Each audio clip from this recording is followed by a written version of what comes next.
What do I think of Trey Lance? I've seen him now 3 times this offseason, twice in OTAs, once in minicamp. He really has improved. Everyone's saying it. It comes across a little patronizing sometimes, like, this guy really sucked in the past, but now he's improving.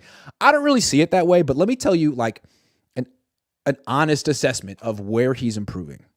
So, one thing his critics point to is the short throws. They say he can't hit a layup, he can't throw a slant, he can't throw a screen. In the past, there was some truth to that. We've seen him miss some screens and some slants that he should hit that Jimmy Garoppolo and Brock Purdy would hit. Today, all throughout the offseason, I've seen a guy who's much better on the short throws in a lot of ways. In the past, when he would throw a slant or a shallow cross, he would throw it as hard as he could. He would grunt as he threw the 5-yard shallow cross. Like, you can't throw the ball like that. There are some throws, a lot of the short ones, that you don't need to throw as hard as you can. In fact, you shouldn't be throwing them as hard as you can. They're practically underhand throws. And you can see now on the 5-yard passes, he's not throwing them as hard as he can anymore. That's a big development. And so while I gave him crap for dinking and dunking, gave both him and Sam Darnold crap for dinking and dunking in OTAs, his dinks and dunks are a lot better than what they used to be, because I think that's a good word for dinks and dunks. It's a sound. It's an onomatopoetic phrase. It's not a bang, bang, which is what Trey Lance's checkdowns were. It's a dink and a dunk. It's finesseful. That's not a word at all. But there's finesse involved in the dink and the dunk. And Trey's was a kapow, bang, boom.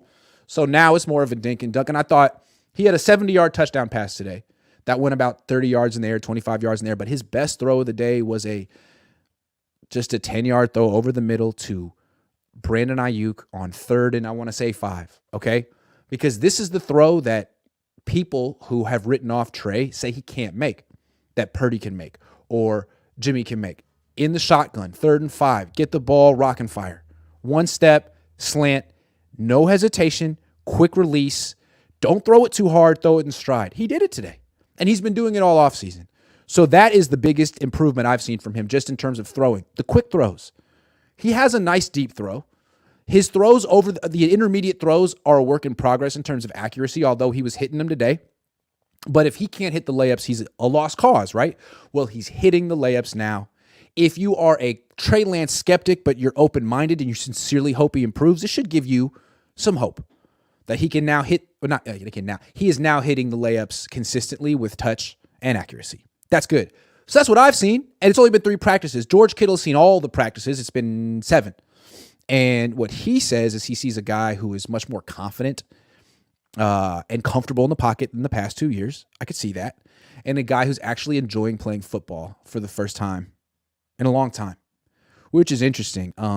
Wow. I mean, George Kittle always seems to be enjoying playing football, and I don't see how you could play at a high level if you're not enjoying it.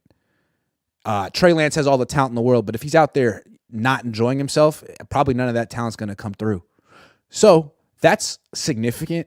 I guess I can understand why he wasn't enjoying being the quarterback of this team. There's a lot of pressure. He was pushing out Jimmy Garoppolo, their friends, and boy, a lot of people don't like Trey Lance for being thrust into the situation. But from what I see, he's making incremental progress. I'm not saying he's going to be a Pro Bowler this year. I'm not saying he's not. I'm not saying he's going to start. But if you want to know what Trey Lance 2.0 looks like, it looks like a guy who hasn't scrambled once. I'm waiting to see what full-speed Trey looks like post-ankle surgery, but he's not playing like that. They're not calling zone reads. They're not installing quarterback-driven runs. He'll, roll out a little bit here and there, no scrambling, just throwing. And really, right now, when he's on, he looks like a young Dak Prescott in terms of how he throws. When he's off, he looks bad. But frankly, I don't think he's looked off this offseason. I mean, he had a good first day of OTAs in front of the media. His second day of OTAs in front of the media was a little bit shakier, but he had like 3 or 4 drops. And one thing that's important that people don't talk about with Trey, he doesn't put the ball in harm's way. Jimmy Garoppolo does a lot. He'll throw passes to defensive players standing right in front of him. Sam Darnold does too. I'll talk about that in a little bit. Trey Lance, he'll have some wild misses, but he generally doesn't miss and hit defensive players in the hands, at least in practice so far. When he misses everyone. He misses the receiver, the defender, the coach on the sideline, the cheerleader, the ref. I'm sorry, I'm being mean. But I think that's actually an underrated skill. For a guy who's scattershot, who's working on his accuracy, he does protect the football. He does it in practice. He does it in games. So that's what I'm seeing from Treylance 2.0. Answer a couple questions. Marco Bravo says, what do you think Kyle told Trey on the field?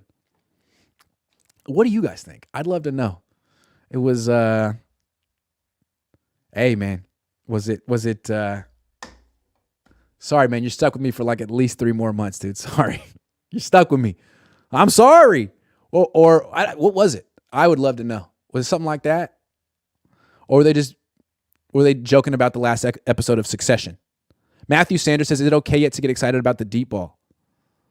Not if Sam Darnold's the quarterback. Coach says, Trey's last throw, the seam to Ray, was it his last progression read? Did he see it early and come back, or did he see it right away and hit it? Ooh, you'd almost think the coach was there. Did they post it on social media? It was a good throw. Let me go back. The way I remember it was 3rd and 10. It was his first read. It was no hesitation. That's the way I remember. It wasn't like, let me look over here. Oh, look who's wide open standing there over the middle. It was, no, 3rd and 10, shotgun. There's a brief little window where he, I think it was zone. I think he just got past the linebackers. He's right between a linebacker and a safety. It was a really nice throw. It was the kind of throw that you wouldn't expect Treylance to make. And that was right. That was right after the touchdown. These were 3 throws in a row. 3rd and 3, he hits Ayuk on the slant to the left. I thought that was his best throw of the day. The next throw, 3rd and 8, touchdown Danny Gray. You could argue it was a better throw. I mean, it went downfield. Next throw, 3rd and 10, seam to Ray. You could argue that was his best throw. I mean, gotta have it. 3rd and 10, hits Ray McLeod, first read between 2 defenders over the middle.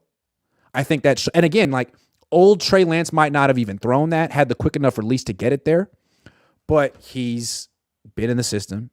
He's changed his throwing. You'll see it yourself. He's changed his throwing mechanics a little bit. He's better at getting those quick balls out quickly, short passes out quickly. Boom, rocked and through. Look good. Good question. That was his last throw of the day. It wasn't the last throw of the day. The last throw of the day was 3rd and 8. Big Brandon Allen drops back, hits Willie Snead for 20 yards, deep out. No one wants to talk about Brandon Allen being... I feel like Brandon Allen is this year's Brock Purdy, right? Like Brock Purdy, no one talked about Brock Purdy last year. He got 4 or 5 throws a day, and he was doing fine, but no one talked about him because he was only getting those few throws. In retrospect, people were like, I think I saw it. Maybe 1 or 2 people did. But that could be Brandon Allen this year. Just no one's going to say it because he's 30. But he apparently developed Joe Burrow. Jake kicks like Trey through his first year. Dude, I've never seen someone miss a 38-yard field goal with more oomph. I mean, he really put everything he had. He put both cheeks into that kick. Just sailed it.